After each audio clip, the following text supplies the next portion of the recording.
चमचमीत खमंग रेसिपीसाठी रुचकर मेजवानीला सबस्क्राईब करा आणि बेल आयकॉनवर क्लिक करा.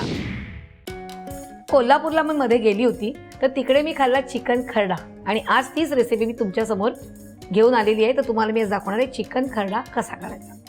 गॅस सुरू करूया आणि आता आपण इथे घेतोय 3 टेबलस्पून तेल. तेल छानपैकी गरम होऊन द्यायचंय. तेल गरम झालेलं आहे. आता आपण यात घालूया 1 टीस्पून जिरं. त्याच्यानंतर हिरवी मिरची घेतली आपण इकडे 4 हिरव्या मिरच्या घेतलेल्या आहेत आणि त्या क्रश करून घेतलेल्या आहेत त्या घालूया.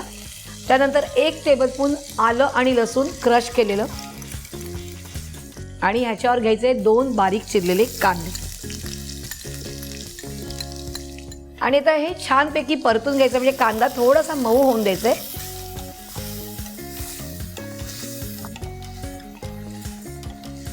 कांदा थोडासा मऊ झालाय. आता आपण यात घालूया थोडीशी कोथिंबीर. तुम्ही ही वाटून घातली तरीही चालणार आहे. त्यानंतर धणा जिरा पावडर 1 टेबलस्पून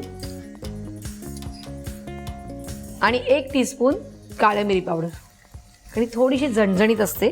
आता आपण हे थोडंसं मिक्स करून घेऊया. इथे मी अर्धा किलो बोनलेस चिकन घेतले. तुम्ही विथ बोन केलं तरीही चालणार आहे. आणि आता आपण ते ह्याच्यात घालूया. थोडीशी पुन्हा कोथिंबीर घालूया आणि थोडंसं हे परतून घेऊया अगोदर. आणि थोडं शिजेपुरतं आपल्याला पाणी घालायचं आहे. अर्धा कप पाणी घालूया.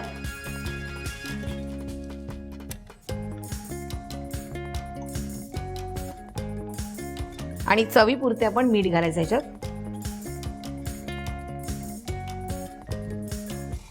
आणि आता ह्याच्यावर झाकण ठेवायचंय आणि शिजून द्यायचंय. साधारण 10 मिनिटं तरी लागणार आहे. बोनलेस चिकन असल्यामुळे ते पटकन शिजतं.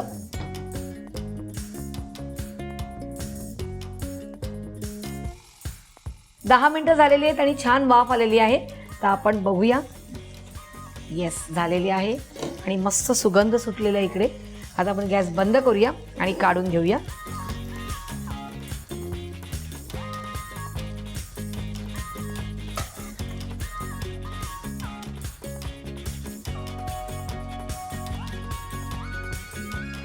गरमागरम खरडा चिकन तयार आहे. ह्याच्याबरोबर भाकरी खूप सुंदर लागते. पण भाकरी होण्याची पण वाट न बघता हे खायला इतकं सुंदर लागतं. त्यामुळे ही करायचं आहे. मला कमेंट्समध्ये कळवायचं आहे आणि रुचकर मेजवानीला लाईक, शेअर आणि सबस्क्राईब करायचं आहे.